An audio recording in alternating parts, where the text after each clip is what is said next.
अस्सलाम वालेकुम स्टूडेंट्स। आज का हमारा टॉपिक है एग्जाम्पल 3.5 एंड 3.6।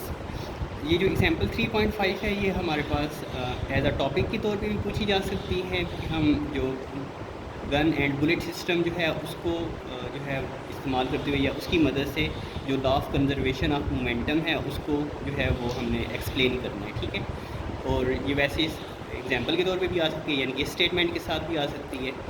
तो इसमें कहते हैं कि a bullet of mass m1 is fired by a gun of mass m2।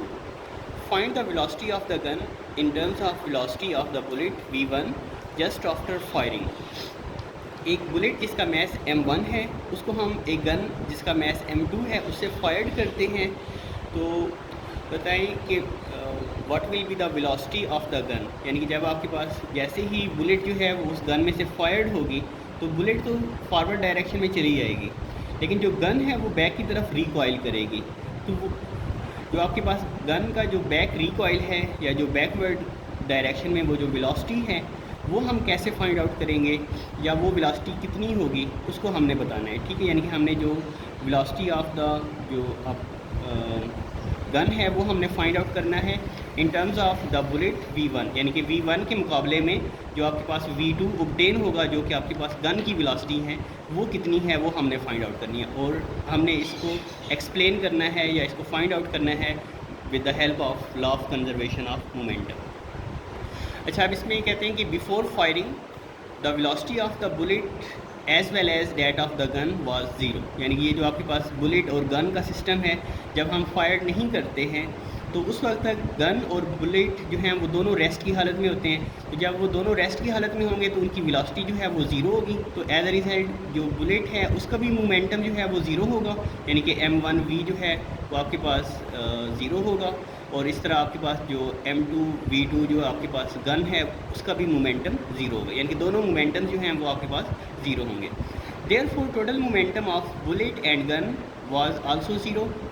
After firing the bullet moves forward with the velocity v1 whereas the gun moves with the velocity v2, यानी कि जब हम fire कर देते हैं यानी कि उसका जो ट्रिगर है वो प्रेस करते हैं गन का, तो एज अ रिजल्ट आपके पास जो बुलेट है वो फॉरवर्ड डायरेक्शन में मूव करती है with the velocity of v1, और जो आपके पास गन है वो बैकवर्ड डायरेक्शन में मूव करती है with the velocity of v2।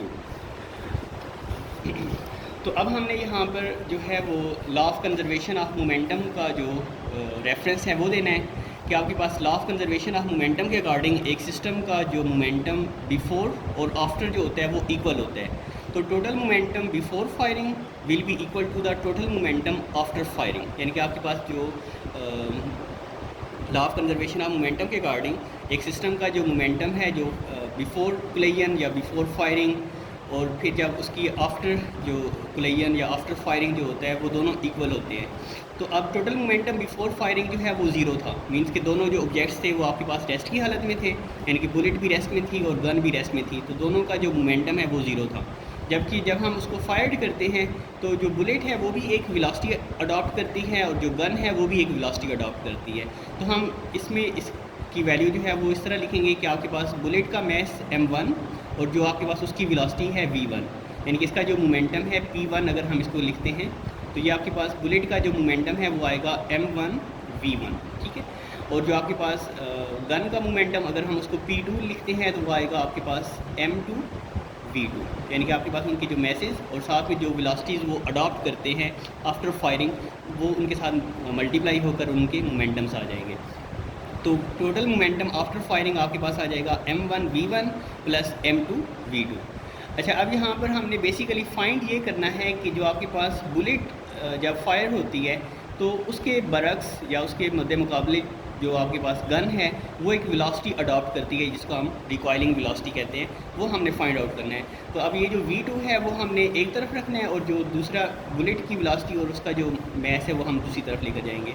तो ये m2 v2 इधर ही रहेगा और m1 v1 इस तरफ आकर माइनस हो जाएगा, ठीक है। और अब हमने फाइंड क्या करना है, v2 फाइंड करना है, तो v2 इधर ही रहेगा। तो ये आपके पास m2 जो इसके साथ मल्टीप्लाई हो रहा है इधर आकर डिवाइड हो जाएगा, तो ये बन जाएगा minus m1 v1 over m2। अब यहाँ पर ये जो नेगेटिव साइन है वो इस चीज़ को शो करता है कि आपके पास जो बुलेट जो है वो फॉरवर्ड डायरेक्शन में जा रही है और जो गन की रिकॉइलिंग है वो बैकवर्ड डायरेक्शन में है, ठीक है। यानी कि यहाँ पर जो नेगेटिव साइन इसकी वैल्यू को नहीं शो कर रहा बल्कि यहाँ पर ये डायरेक्शन को शो कर रहा है, ठीक है। तो the negative sign in this equation indicates that the gun moves backward opposite to the bullet. It is because of the backward motion of the gun that the shooter gets a jarring on his shoulder. ये भी यहाँ से short question भी आ सकता है कि जब एक शूटर जो है वो एक गन को जो है वो फायर्ड करता है तो वो अपने कंधे पर जो है वो एक झटका क्यों महसूस करता है। तो वो झटका या वो जो जैरिक फील होता है उसकी रीज़न क्या होती है कि जैसे ही बुलेट जो है वो फॉरवर्ड डायरेक्शन में मूव करती है तो उसके रिएक्शन के तौर पर जो गन है वो बैकवर्ड डायरेक्शन में मूव करती है। तो उस बैकवर्ड रिएक्शन के असर की वजह से जो शूटर है वो अपने कंधे के ऊपर जो है वो एक जैरिक यानी कि झटका सा जो है वो महसूस करता है। तो ये शॉर्ट क्वेश्चन के तौर पे भी यहाँ से स्टेटमेंट आ सकती है कंसेप्ट बेस पर। इसके बाद एग्जांपल 3.6 है हमारे पास, ये जिस तरह हमने कल एक न्यूमेरिकल सॉल्व किया था। A ball of mass 3 kilogram moving with a velocity of 5 meter per second collides with a stationary ball of mass 2 kilogram and then both of them move together.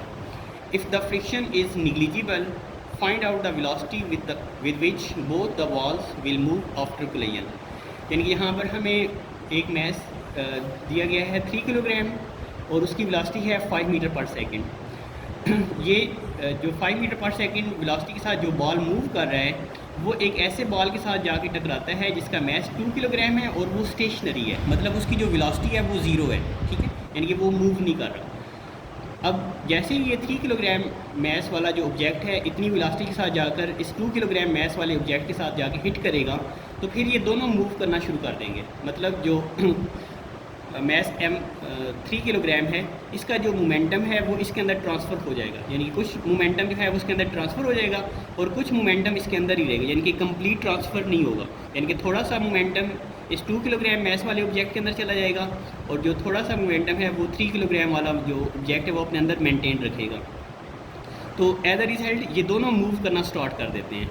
If the friction is negligible find out the velocity with which both the balls will move after collision. तो अगर आपके पास उस surface पर जो friction है वो ना होने के बराबर हो, मतलब वो उस मोशन को ख़त्म ना करे, तो बताएं कि दोनों बॉल जो है वो आफ्टर कोलिजन कितनी वेलोसिटी जो है वो अडॉप्ट करेंगे। यानी कि हमने आफ्टर कोलिजन जो वेलोसिटी है वो फाइंड आउट करनी है। तो अब यहाँ पर हमारे पास जो गिवन है mass of the first ball है m1 = 3 kilogram, velocity of the first ball है हमारे पास 5 मीटर पर सेकेंड, इसके बाद mass of the second ball है 2 किलोग्राम और जो सेकंड बॉल था वो स्टेशनरी हालत में था तो उसकी जो वेलोसिटी है v2 वो हमारे पास 0 आएगी।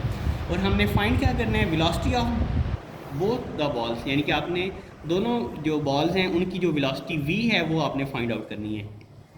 तो अब यहाँ पर हम क्योंकि यहाँ पर ये जो v है ये कॉमन है, मतलब दोनों की वेलोसिटी जो है वो इकट्ठी हमने फाइंड आउट करनी है, मतलब एक ही वेलोसिटी जो है वो फाइंड आउट करनी है। तो हम इन दोनों को एक सिस्टम जो है वो मान लेते हैं, मतलब हम इन दोनों को इकट्ठा कर लेते हैं, यानी कि मैस m1 और m2 को हम इकट्ठा कर लेते हैं। तो मैस m1 और m2 जो है वो आपके पास आ जाएंगे, यानी कि 3 किलोग्राम और दूसरा जो है वो आपके पास 2 किलोग्राम। तो total mass of the ball after collision, यानी कि आपके पास दोनों जो बॉल्स जब आप आपस में कोलाइड करते हैं तो वो यहाँ पर एक सिंगल सिस्टम बन जाता है, ठीक है। यानी कि हम एक सिंगल बॉडी के तौर पे कंसिडर करेंगे क्योंकि हमने उनकी एक कॉमन वेलोसिटी v जो है वो फाइंड आउट करनी है।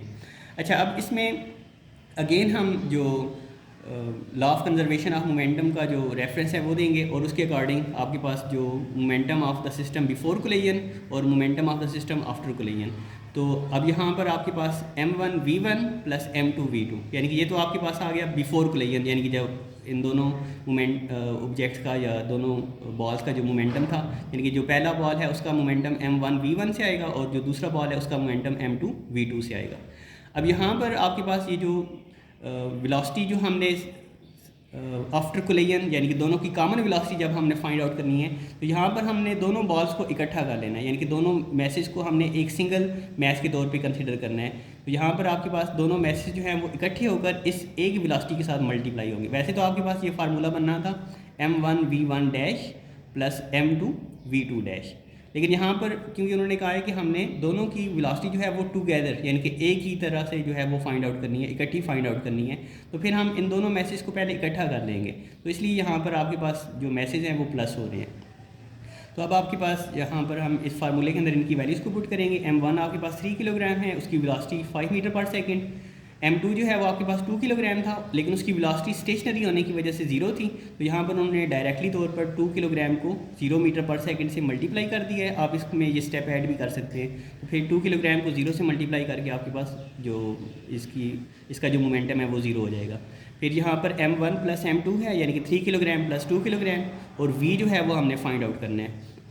तो इन दोनों को मल्टीप्लाई कर लें, ये बन जाएगा 15 किलोग्राम, और यहाँ पर आपके पास 3 + 2 5 किलोग्राम मल्टीप्लाई बाय जो v हमने फाइंड आउट करना है। अब v जो है वो एक तरफ रख लें, और जो 5 किलोग्राम है इधर इसके साथ मल्टीप्लाई हो रहा है, इधर 15 पर जाकर डिवाइड हो जाएगा। तो 5 1 ज़ार 5, 5 3 ज़ार 15।